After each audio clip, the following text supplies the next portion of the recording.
North Park Elementary? At North Park Elementary School? Yeah, one of our teachers was shot. Okay, we're on our way. Hold on. Don't hang up. Sister, please, this is Jeannie. Jeannie, this is Ricky. They're telling me they got an active shooter at North Park Elementary School. Okay, hi, how can I help you? We have an active shooter. One of our teachers got shot in the classroom. At what school? At North Park Elementary. Okay, we'll get you. Please hurry. Do you have a description of the shooter? He's a black male. He's our Mrs. Smith's husband.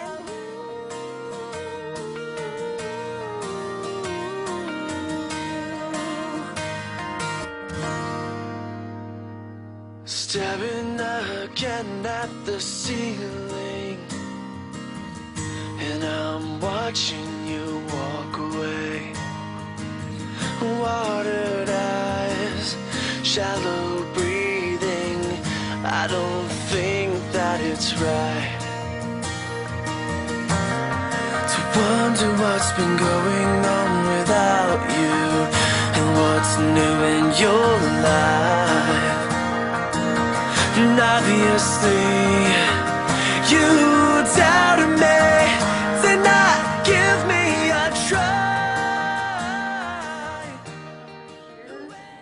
She is a BSN graduate of Loma Linda University.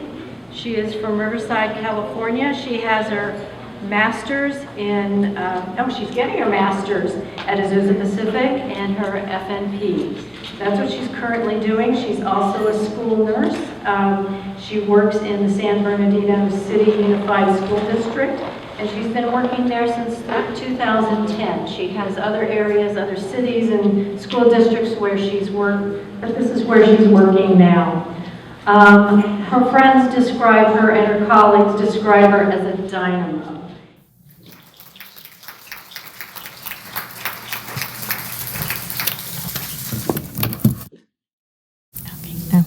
Thank you, Sylvia. Good afternoon, everyone. This is my school nurse story. On April 10th, 2007, driving into San Bernardino for work, I decided to go to North Park Elementary School first to try and get some paperwork done that day. I cover 4 elementary schools with San Bernardino City Unified School District, and I never go to North Park Elementary School on Monday mornings, like rarely ever. But that morning I did. I was sitting at the health office desk trying to work on an IEP that was due that afternoon after lunchtime. I had screened the child several weeks back and had difficulty reaching the family, as we sometimes do. I tried again that morning, and I was so happy that the mom answered the phone. So I was able to collect the health information so I could write the triennial health assessment report and be on time for that IEP. After I hung up the phone with the mom, I answered a couple emails, and then I decided, okay, I'm gonna write this IEP. So I'm on my laptop and I'm starting to type, and all of a sudden I heard gunshots fire.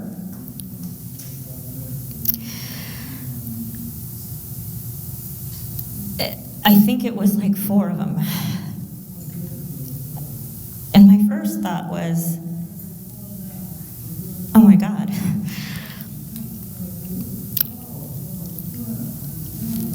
You know, being like in disbelief, I think my mind was telling myself, you know what, it's outside, it's across the street at the houses, that's what's happening, because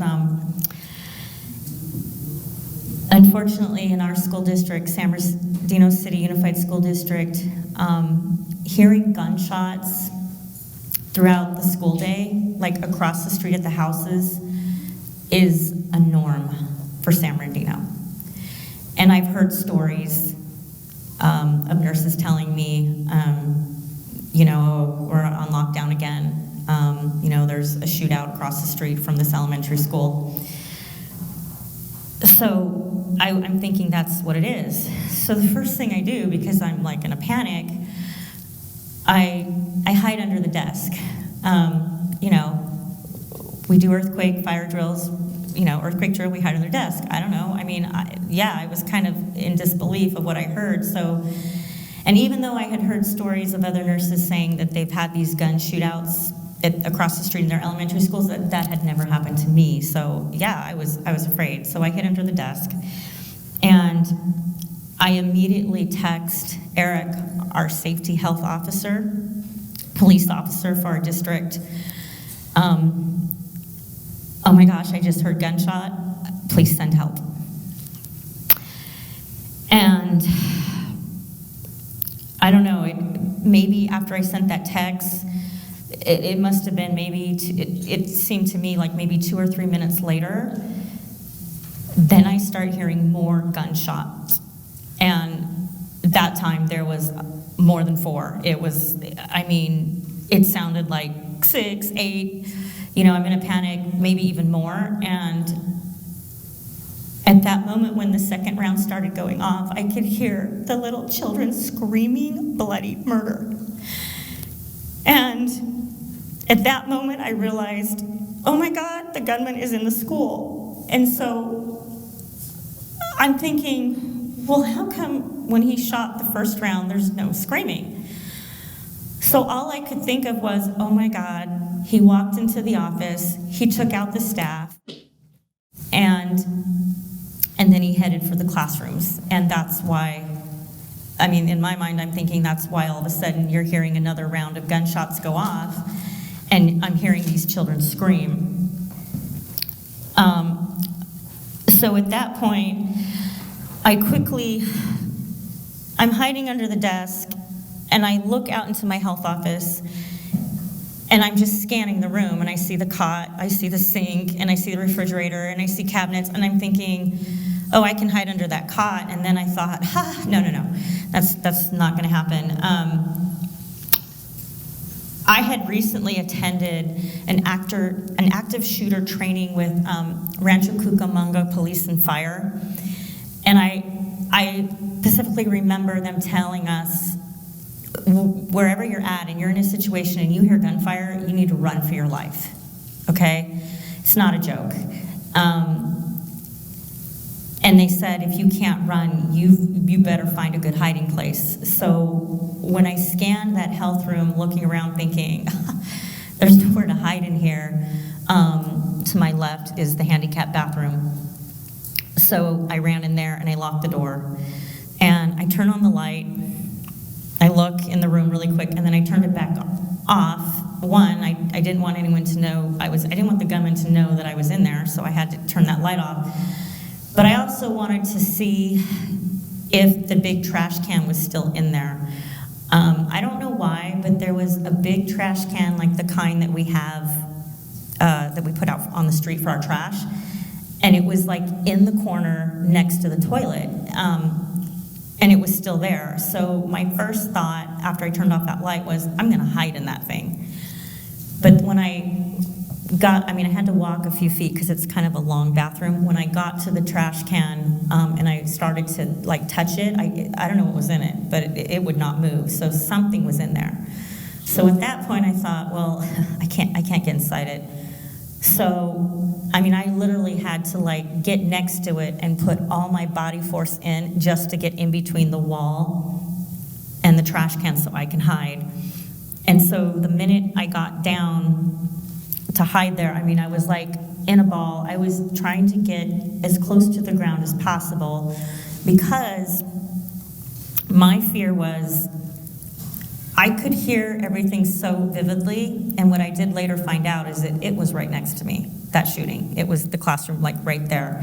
And it's an older school, and the way it's designed, it's one of those schools, back in the day, they built schools and decided, let's have an open classroom type thing. So You walk into the health office, to the right is the principal's office, and then to the left, that's where you go to get into the classrooms, and it's like a circle. But all these classrooms, there's no doors. Everything's open. And it's like a partition. Like, you know how we come to conferences and they can separate a room? I mean, it's that thin of what's separating these classrooms. So that's the only protection that I had, you know? So my thought was, oh my God, if he's firing and he fires at my direction, you know, I want to try to get as low to the ground as possible to think, hopefully, if a bullet went through, it's not going to get me. But I was down there. And, it was just chaos. I could just hear the screaming. It was just chaos. And immediately I text my dad and my daughter and my boyfriend. They all got the same text. I did it to my dad first, and then I copied and pasted it and sent it the other two, and I just basically said, you know, there's a shooting in the school. I think I found a good hiding place, and I love you. And after I sent the text, all of a sudden, I could hear sirens, I could hear the helicopters. And so it was like, for a moment, I felt like a bit of peace because I thought, oh my gosh, they're coming. Thank you, God, they're coming. But I could still hear chaos. And then all of a sudden, I could hear police and SWAT come through that door, and they're just screaming, get down, get down, get down.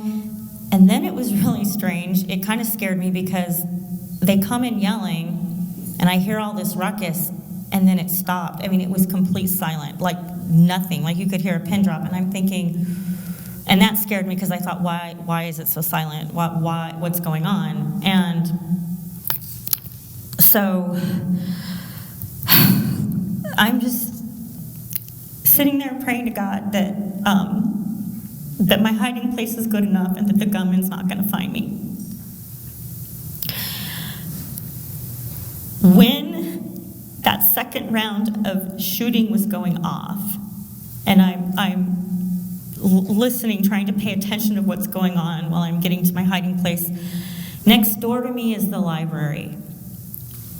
I could hear the librarian speaking to some children softly, calmly, because they were afraid. I mean, you could just hear it. And all I could think of, especially because of that training I went through, in my mind, I'm screaming at that librarian, shut up. Dear God, please shut up. Because if you don't shut up, that gunman is going to hear you, and he's going to come in there and take you all out next.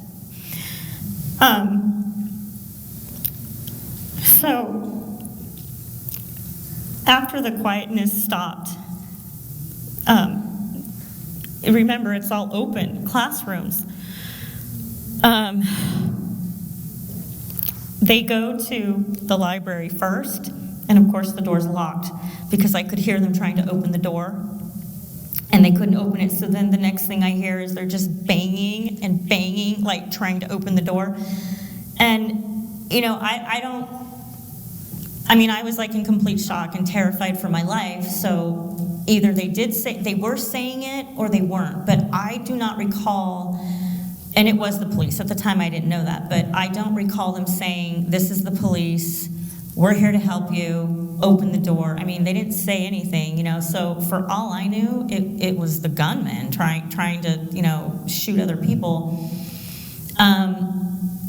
So when they're trying to open the door, the librarian, she starts talking and she's panicking and I'm in here, help, you know. And she opened the door.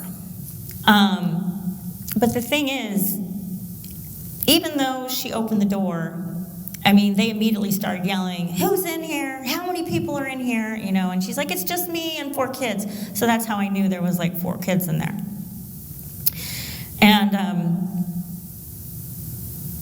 And then, you know, that was that. And then they come to the health office, and that door's locked. And so, you know, they can't get in. So now they're kicking and beating that door to get in, and all I could think of was, oh my God, it's the gunmen. They're just looking for people to shoot. In my mind, as for why they didn't shoot the librarian and the kids, I don't know. Maybe they wanted to take him hostage and they were going to shoot him later. I don't know. But all I knew was that they were coming for me next. And it took them several minutes to get into the handicap bathroom, not the health office door, because it's just like nothing really. I mean, a couple kicks and that door was knocked open. But even though the way the school is built and how it's just like that partition, one thing about that handicap bathroom, and that's why I knew I could hide in there and be maybe a little bit safe, is, that handicap bathroom is constructed. It's got tile, it's got a strong door. It took them a long time. It seemed like forever to kick that door open to get in. And the minute they got into the bathroom, I'm just like down there thinking, oh God, they're gonna come in, they won't see me, they'll just leave. And the minute they come in, because I'm down here like this and I'm looking straight up the ceiling and it's dark in there, and the first thing I see is the red laser from the gun. And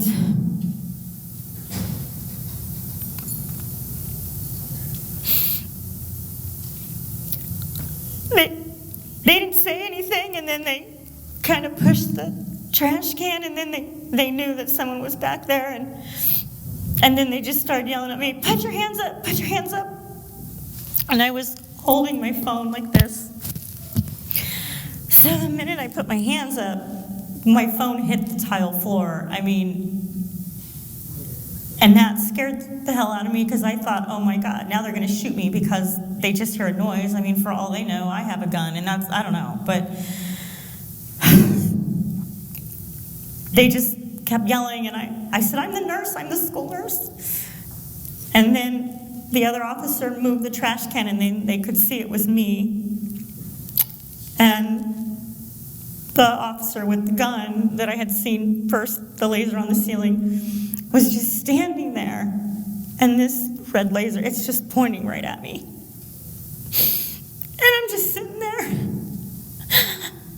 thinking, oh God, don't shoot me. And I just kept saying, I'm the school nurse, please. And then the officer said, it's okay, you're safe. And the other officer grabbed me, and they took me outside. And when I got outside, oh my God, it was just complete madness. You see,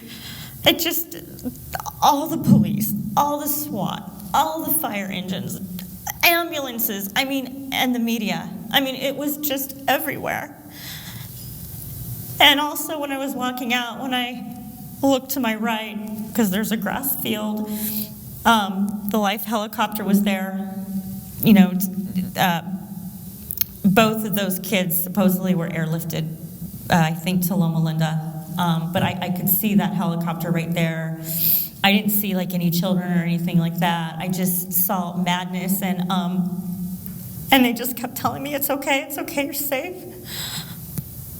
Oh my God. And then they took me to their command post, and there was someone there, main officer there, and he just started asking me a million questions. Did you see anything? How many gunshots did you hear? And, I just broke down. And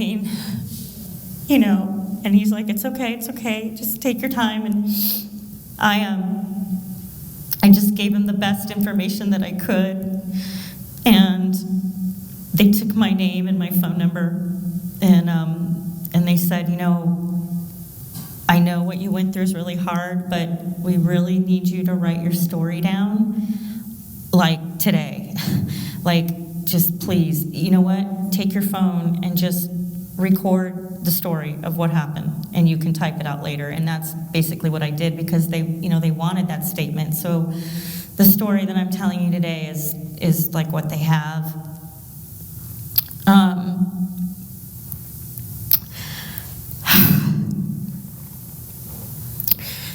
Like I said, when I got into that handicapped bathroom to hide, and I sent those 3 text messages out, to my dad and my daughter and my boyfriend, I did that because I thought, oh my God, if I die right now today, I want them to know that I love them. And so that's why I did that. I would like to personally thank Rancho Cucamonga Police and Fire for their active shooter training course that I was able to take. I truly feel that training helped save my life, because I don't know what I would have done if I hadn't taken that. I mean, I was already hiding under the desk. I didn't know what else to do, because in a situation like that, you freeze up. But for whatever reason, when I heard that second round and those children screaming from the shooting, because the teacher and the kids were getting shot, for whatever reason, my memory was jolted. If you can't get out, which I couldn't, you gotta hide. And that's when I realized, okay, I'm gonna find that good hiding place, and I did. So I am forever grateful to them for that training. I would also like to sincerely thank the San Bernardino City Police, SWAT, Fire, and their EMS services for for reacting and responding so quickly to that shooting. Because, I mean, I could hear, in less than 10 minutes, I could already hear sirens. I could hear the helicopters. I mean, it was just crazy, And finally, a big special thanks to all of you nurses here today from LA Unified, and also officer from LAPD. It warms my heart that you let me come here today to tell my story. Thank you.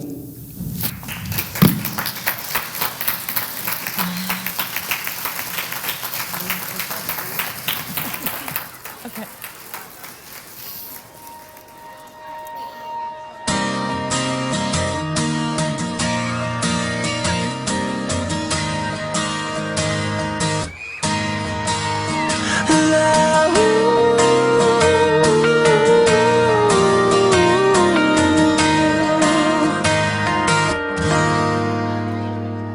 Staring again at the ceiling, and I'm watching you walk away.